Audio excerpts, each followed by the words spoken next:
My husband had just left for a business trip. The house was quiet. Too quiet. I was clearing the kitchen table when I felt a tiny tug at my sleeve. Emily, my 6-year-old daughter, stood there pale as paper, her small hands trembling. Her voice was barely a whisper. "Mommy, we have to run." Now I froze. My heart skipped. "What? What do you mean, sweetheart?" Emily's eyes darted toward the front door. Her lips quivered. "We don't have time. We have to leave the house right now." The urgency in her tone wasn't a child's imagination. It was fear. Real, bone-deep fear. Something inside me snapped to alert. I grabbed my purse, my phone, and Emily's little backpack. Without another word, I reached for the door handle. And that's when it happened. The living room light flickered once, then twice, before going out. Darkness swallowed the house, leaving only the faint glow of the streetlight through the curtains. Emily screamed. I scooped her up and lunged toward the door, but it wouldn't budge. Locked. Jammed. No matter how hard I twisted, it didn't move. Behind us, the kitchen window creaked open. Goosebumps raced down my arms. "Who's there?" I shouted, trying to sound braver than I felt. No answer. Just the soft scuffle of footsteps, inside. Emily buried her face into my shoulder, whispering again. "He's here." We bolted upstairs. My hands fumbled for the bedroom window latch. It slid open easily, letting in the cool night air. I shoved Emily through onto the roof and climbed after her. From below, I heard it. A deep, dragging breath, slow, patient. Someone was inside our home. We crawled along the roof, slipping on the tiles, until we reached the old oak tree. I helped Emily down first, her small feet hitting the ground with a soft thud. Then I followed, scraping my hands on the bark as I slid. We ran to the car parked in the driveway. My fingers shook as I jammed the key into the ignition. Click, nothing, dead. Every light on the dashboard blinked once, then faded. My phone, dead too. The world felt like it was closing in. And Emily, she wasn't crying.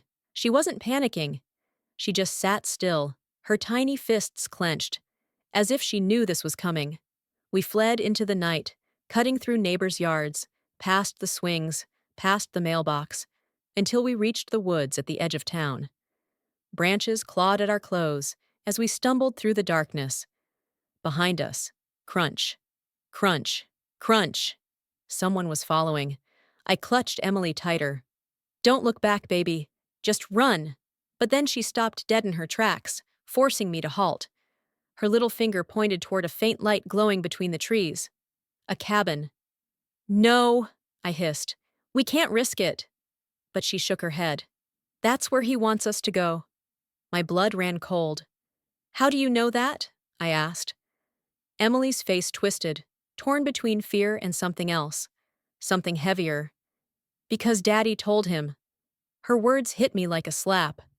"What do you mean, Daddy told him?" Emily's voice wavered, but she held my gaze. "I heard Daddy on the phone last night. He said, 'It's all ready.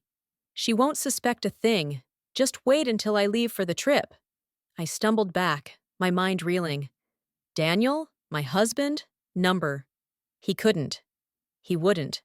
But Emily's eyes were too wide, too sincere. The branches cracked again behind us. Closer this time, we had no choice. We sprinted toward the cabin. The door was unlocked. I shoved it open, pushed Emily inside, and slammed it shut behind us. The cabin smelled of dust and rot. Moonlight streamed through broken shutters, illuminating something on the table. A folder, thick, stuffed with photos and papers. I picked it up and froze. Every photo was of me. At the grocery store, walking Emily to school, standing at the kitchen sink, hundreds of them. My breath caught. My hands shook so violently, the papers slipped and scattered across the floor. And right there, in bold black ink, was a word scribbled across one page. Emily clung to my leg, her tiny voice trembling. "Mommy, is Daddy trying to hurt us?" I couldn't answer. My throat was tight, because in that moment, I saw it. Tucked in the corner of the cabin. A suitcase. Daniel's suitcase. The same one he'd taken on his business trip. My knees buckled. My mind screamed. If his suitcase was here, then where was he? Before I could react, a shadow loomed over the window. A face pressed against the glass. And it wasn't Daniel's. The shadow outside the cabin window didn't move. It just stood there, watching. Emily buried her face in my stomach, trembling.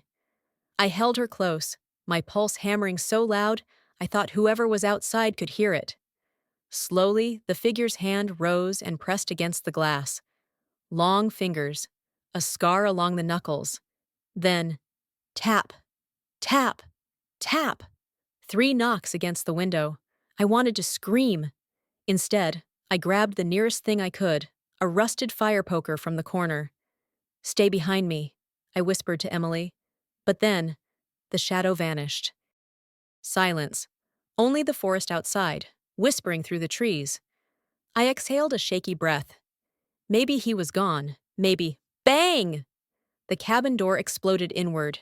Emily shrieked as a man in black shoved his way inside. His face was hidden under a hood, but his eyes, cold, sharp, merciless, locked straight onto me. I swung the fire poker with all my strength. He caught it midair, yanked it from my hands, and tossed it aside like it was nothing. "Run, Emily!" I screamed. She darted toward the back room, but the man stepped forward. He wasn't chasing her. His eyes never left me. "Who are you?" I demanded, trying to keep my voice steady. His lips curled into something between a smirk and a snarl. "I'm the one your husband owes." The words rattled through me. "Owes?" He stepped closer, his boots crunching on the scattered papers from the folder. One photograph stuck to his shoe before falling back to the floor. My face stared up from it. "Your Daniel made a deal?" "He didn't keep it, so now, you pay the price." My stomach dropped. "You're lying." He's a good man." "Good?" The man barked a laugh, sharp and bitter. "Your husband is a thief, a liar, a traitor. He stole from me. Millions, millions." The room tilted.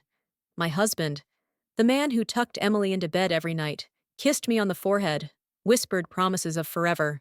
That man was tangled up in something dark enough to send this monster after us? I shook my head in disbelief. Why come after me and my daughter?" The man's eyes glinted. "Because he hid behind you. And now he'll learn what it feels like to lose everything." He raised a gloved hand. For a moment, I thought he would strike me, until the floor creaked behind him. Emily stood in the doorway, clutching something in her tiny hands. Daniel's suitcase. Emily's voice was small but steady. "Mommy, open it." My hands shook as I knelt, snapping open the clasps. Inside wasn't clothes, no business papers, no toiletries, stacks of cash, bundles wrapped tight in rubber bands, more money than I had ever seen in my life. And on top, another folder. This one stamped with a logo I didn't recognize. Black Eagle, red slash across it. Military? Government? I flipped it open and nearly dropped it. Inside weren't just pictures of me. There were pictures of Daniel, with other women, with briefcases, with men in suits exchanging envelopes, with people I'd never seen before, faces circled in red.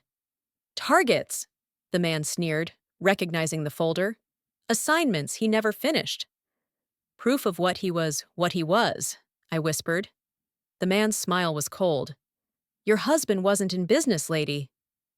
"He was in espionage. And he double-crossed the wrong people." My heart stopped. Espionage? My Daniel? An agent?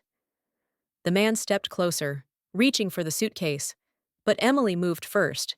She slammed the lid shut and kicked it toward me. "Run, Mommy!" I grabbed the suitcase and bolted, Emily at my heels. The man cursed and lunged, but the cabin's broken doorframe slowed him just enough. We tore through the forest, branches slashing at our faces. My lungs burned, my legs screamed, but adrenaline pushed me on. Behind us, his footsteps. Closer, closer.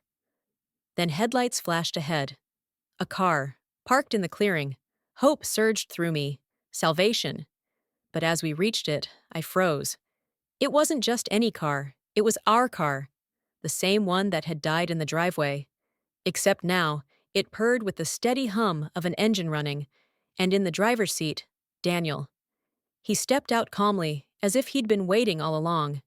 His tie loosened, his shirt wrinkled, but his face, unchanged, familiar, too familiar. Maya, he said softly, almost pleading, put Emily in the car. My voice cracked. What is happening, Daniel? Who is he? Why is your suitcase full of cash and photos of me? The man in black stumbled into the clearing, breathing hard. Don't trust him, he spat. He's not here to save you. He's here to silence you, Daniel's jaw clenched. Don't listen to him, Maya. He's the enemy. The two men faced each other, hatred burning between them. And me? I stood frozen between them, clutching Emily with one hand, the suitcase with the other, my heart splitting in two. Both of them wanted something. Both of them could kill for it. Please, Daniel said again, stepping closer. You have to believe me. I did everything. For us. But Emily tugged my arm, her little voice breaking through the chaos. No, Mommy. Don't. He's lying. The world seemed to slow. The trees swayed. The air buzzed. I looked from Daniel to the man in black, from the suitcase to Emily. Then, my decision crystallized. I turned to Daniel. You set us up, didn't you? His face flickered. Just for a second. A tiny crack in his perfect mask. And I knew. Emily had been right. He wasn't protecting us. He was using us. Daniel sighed, almost sadly. You were never supposed to know. Not like this. Then he pulled a gun from his jacket. The man in black dove forward. The shot rang out, deafening in the night. I screamed, clutching Emily, shielding her with my body. When the ringing in my ears faded, I opened my eyes. Daniel was on the ground, blood spreading across his shirt. The man in black stood over him, gun smoking. But instead of finishing him, he turned to me. You're free now, he said quietly, but you need to disappear. Tonight. Before others come, he dropped the gun at my feet and vanished into the forest. I looked down at Daniel. His lips moved, whispering something I could barely hear. Maya, forgive me. Then his eyes went still. I stood there trembling, Emily's tiny hand gripping mine. The suitcase of money at my feet. My husband's lifeless body before me. The forest swallowing the last traces of the man who had ended it all. Emily's voice broke the silence. What do we do now, Mommy? I stared at the suitcase, at the gun, at the shadows between the trees. And for the first time, I knew. This wasn't the end. This was just the beginning. Because sometimes survival isn't enough. Sometimes you have to master the art of revenge.